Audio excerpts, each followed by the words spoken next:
নমস্কাৰ বন্ধুসকল, আজি মই আপোনালোকক লৈ যাব ওলাইছোঁ শ্ৰদ্ধাৰ ভূপেন হাজৰিকাদেৱৰ সমাধি ক্ষেত্ৰলৈ। যথেষ্ট ৰ'দ দিছে আচলতে আজি, তেতিয়াহ'লে আমি পলম নকৰোঁ, বলক তেনেহ'লে। মই আহি পালোঁ। মই আপোনালোকক দেখুৱাইছোঁ এখন তেখেতৰ ভিতৰত সোমোৱা, তেখেতৰ সমাধি ক্ষেত্ৰত সোমোৱা প্ৰথম দুৱাৰ আপোনালোকক মই দেখুওৱাৰ চেষ্টা কৰিছোঁ। তেখেতৰ সমাধি ক্ষেত্ৰ আচলতে মই দেখুওৱাৰ চেষ্টা কৰিছোঁ আপোনালোকক। আচলতে যথেষ্ট ৰ'দ দিয়াৰ কাৰণে হয়তো মোৰ অকণমান মই নিজৰ চেহেৰা দেখাই পোৱা নাই, গতিকে কি হৈছে বা আপোনালোকে চালেহে গম পাব। মই ভিতৰলৈ যাব চেষ্টা কৰিছোঁ। ইয়াতে আচলতে চেণ্ডেল নিয়া অনুমতি নাই। ইয়াতে আমাৰ চেণ্ডেল খুলি থ'ব লাগিব। আমি গৈ আছোঁ মই ভিতৰলৈ। তেখেতক আচলতে এই ঠাইখিনিত আপোনালোকে দেখিছে, এইখিনি ঠাইতে তেখেতক অন্তিম সৎকাৰ কৰা হৈছিলে। এইখিনি মই আপোনালোকক দেখাব চেষ্টা কৰিছোঁ। ইয়াতে তেখেতক অন্তিম সৎকাৰ, মানে জীৱনৰ অন্তিম সময়খিনিত তেখেতক ইয়াতে ৰখা হৈছিলে, তেখেতক ইয়াতে সৎকাৰ কৰা হৈছিলে।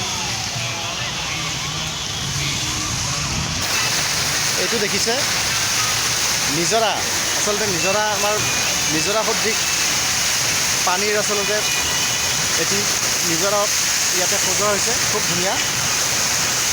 আপোনালোকে দেখিছে হয়তো, খুব ধুনীয়া। ওপৰৰ পৰা পানী একদম ধুনীয়াকৈ বৈ আহি আছে, আপোনালোকে দেখিছে।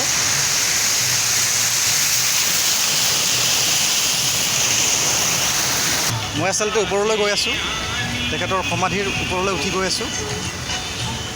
এই সমাধিত তেখেতৰ কিছুমান বস্তু সংৰক্ষিত কৰি ৰখা হৈছে, মই দেখাবলৈ চেষ্টা কৰিম আপোনালোকক। ইয়াতে দেখা পাইছে তেখেতৰ আচলতে সাহিত্যৰাজিৰ সকলো ইয়াতে ধুনীয়াকৈ বেদত উপস্থাপন কৰা হৈছে। মই আপোনালোকক দেখুৱাবলৈ চেষ্টা কৰিছোঁ। এয়া চাওক,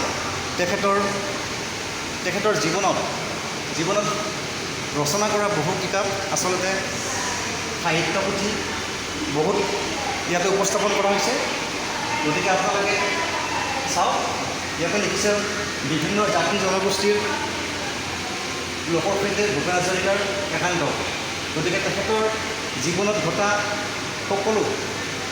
সকলো কৰ্মৰ বিষয়ে ইয়াতে আমাৰ ধুনীয়াকৈ উপস্থাপন কৰা হৈছে। আপোনালোকে এবাৰ চাই লওক। আৰু ইফালে মই দেখুৱাইছোঁ ইয়াতে বেৰত কিছুমান তেখেতৰ আচলতে ফটো কিছুমান অংকন কৰা হৈছে, খুব ধুনীয়াকৈ। আপোনালোকে এবাৰ চাই লওক। তেখেতৰ কিছুমান ফটো ইয়াতে বেৰত খুব ধুনীয়াকৈ, খুব সুন্দৰভাৱে অংকন কৰা হৈছে। আপোনালোকে চাই হয়তো ভাল পাব।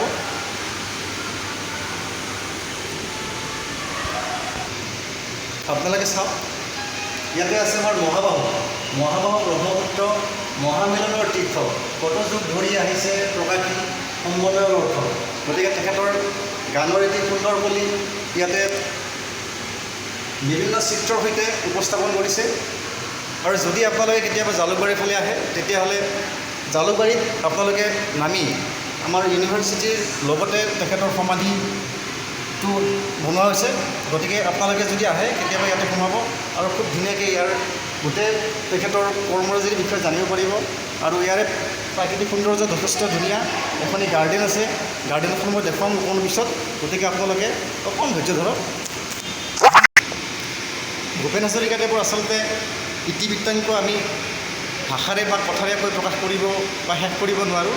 গতিকে তেখেতৰ বিষয়ে মই আপোনালোকক অকণমান জনাব বিচাৰিছোঁ। তেখেতৰ জন্ম হৈছিলে 1926 চনত 8 ছেপ্টেম্বৰ তাৰিখত। তেখেতৰ জন্ম হৈছিল শদিয়াত। তেওঁৰ পিতৃ মাতৃৰ বিষয়ে মই নাম দুটি অকণমান আপোনালোকক জনাই দিছোঁ। তেওঁৰ পিতৃ আছিল নীলকান্ত হাজৰিকা আৰু মাতৃ আছিল। তেওঁৰ জীৱনত আচলতে বহুত আচলতে তেখেতৰ মানে উপাধি আছে, বহুত তেখেতে সন্মান পাইছে। সেইসমূহ এতিয়া হয়তো মোৰ ক'বলৈ হয়তো মোৰ টাইমৰ অলপ অভাৱ হ'ব। তথাপিতো মই দুআষাৰমান কৈ দিছোঁ। তেখেতে প্ৰথম গীত পৰিৱেশন কৰিছিল 5 বছৰ বয়সতে কটন কলেজিয়েট হাইস্কুলৰ সভাত। তেওঁ প্ৰথম ৰাষ্ট্ৰপতি পুৰস্কাৰ লাভ কৰিছিলে 1961 চনত।